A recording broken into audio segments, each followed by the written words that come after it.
G'day, g'day, g'day. This is Charlie, and I'm coming to you today from my locals community with your daily dose of business inspiration. Come on over and join me at askcharlieleetham.locals.com. You can join the community for free. You can become a supporter to join in the conversations and start your own conversations, gain access to supporter-only content, and of course, that small contribution that you make, which is only $2 US per month, helps me to keep creating this type of content, my interview podcasts, and my tutorials. Now, let's get on with today's daily dose of business inspiration, because that's what you're all here for, right? Today, it's topic 169, fostering a growth mindset. Yes, I've done growth mindsets before. I'm going to keep doing them. You will find them. I will revisit this topic time and time again because it's such an important topic for business owners. Let's talk about what the difference is between a growth and a fixed mindset is. A fixed mindset is the belief that abilities and intelligence are static traits and cannot be significantly changed.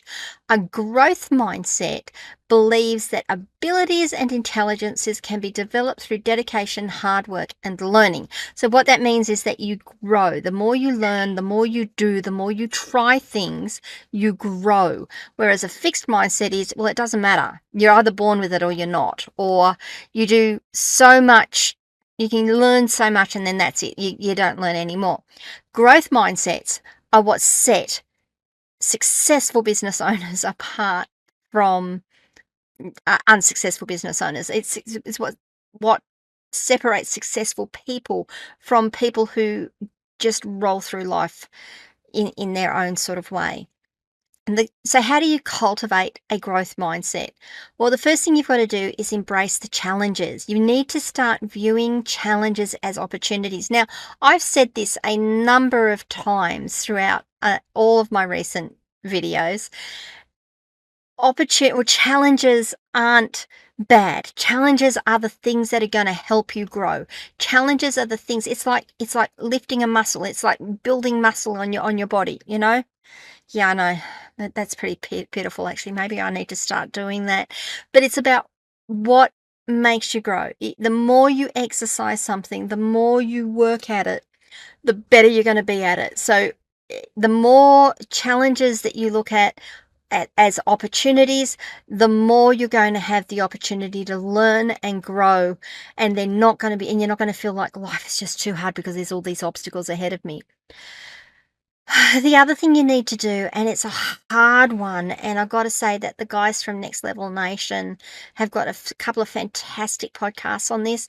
You need to learn from criticism. It says here constructive feedback. I do have notes. I always read from my notes because I want to make sure I do the best job for you guys. It says here constructive feedback to improve and develop skills. Okay, yes, constructive feedback. But you can actually take feedback that isn't constructive. You can take criticism and you can dissect it and you can say, is this real or is it not? And if it's real, you can then look at how you can use that to improve. But the point is that when you get constructive feedback, you can look at what you need to improve, how you need to improve it, what skills you need, what process changes you need to change or implement. There's so much you can learn when someone gives you some constructive feedback. And finally, make sure you celebrate your successes, celebrate effort, focus on the effort and process rather than just the outcome. So it's not just, oh wow, we got to this point, woohoo. It's, hey, you know what, guys? I'm looking at this, we're still 10% from our goal, or we're still only 50% towards our objective, but I want you to have a look at how far we've come. And I'm going to give you an example of that. And it's such a strange example. It's just come to mind as I'm talking about it.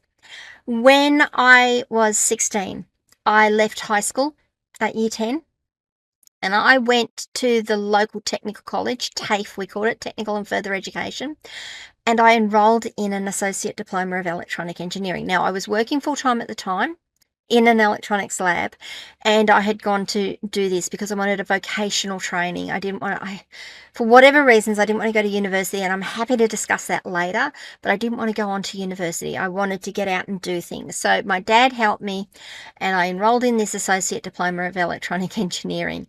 And it was hard work. It was really, really hard. And for a 16-year-old girl, it was very difficult, especially one that isn't particularly mathematically minded, I might add. So we go to fast forward a couple of years on. Now, this course was about 4 years, but you should be able to complete the course in 4 years. So 2 years in, I'm 18, starting to feel I really don't want to be doing this. All my girlfriends and my friends had just finished year 12. They just literally spent 2 years partying at school, and they were 18 and they were out having fun, and here I am working full time, literally studying full time. I was studying 20 to 25 hours a week at the age of 18 and working 40 hours a week, and it was getting hard. And I stopped at that point and thought, do I want to keep doing this? Is this really what I want to keep doing? And I looked at where I was, and I looked back and went, that's 2 years I've just spent. I've only got 2 years more. If I stop now, those 2 years are dead to me. I have just wasted 2 years of my life. And I kept going. That's what I'm talking about, celebrating effort. I looked and I went, I've just spent 2 years doing this. Hey, this is actually pretty cool. And I'm only 18. This is really cool. And I did a little bit of an internal celebration. So make sure you're celebrating the effort that you're putting in, not just looking at it going, oh, just put so many hours in this week and I'm so tired and there's so many more hours to do. You can keep going if you celebrate that effort. Now, the point is, why do we need a growth mindset? How the hell do we apply? Oh, sorry. How the heck do we apply it? Well, the first ways you can do it is encourage experimentation within yourself and within your team. You can foster an environment where trying new things and taking calculated risks are encouraged. Now, that's really going to help your growth mindset build, isn't it? If you're encouraging people to try things, do things, you're starting to get them to grow those muscles, grow the brain muscles, grow the actual physical muscles, the metaphorical muscles to implement something. You can promote continuous learning, and we keep coming back to this one. Invest in professional development and learning opportunities for your team members. Now, it's not just, you don't even have to do like paid courses. There is so much on the internet that you can say to your team, hey, listen, there's this course. Why don't we sit down as a group and go through this course on the thing? Or why don't you go and take 3 days this week and go and do this course? Give them time out of their own work schedule to do their continuous learning. There's also so many free courses from prestigious universities. Whether or not you think university degrees are a bunk or not, the universities are putting out free content and they will give you certificates if you complete the courses. How cool and how uplifting is that for your staff members and your team members to be able to go and do a course and get a little certificate from Harvard or Stanford or Oxford University? I don't know. Some people think that's really cool. It might be really cool. I might like that actually. But promote some continuous learning. Resilience and adaptability.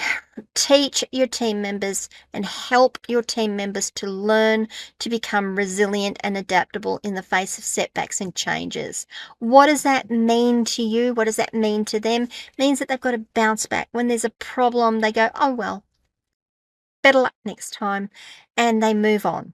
Now, I've kind of just glossed over that. There's a whole thing around resilience and adaptability, and it is one of my earlier podcasts. If you want to go back and find that one, it's about becoming resilient in business and things that you can do to apply for it, or things you can do to build it and apply it. So, growth mindsets, like I said, I'm going to come back to this one multiple times because it's really, really important to us. There's some things that you can do. There's some reasons why you want to do it. There's ways you can actually help your team become and develop those growth mindsets themselves, and how you can apply that within your business. What do you guys think? What has worked for you? What hasn't worked for you?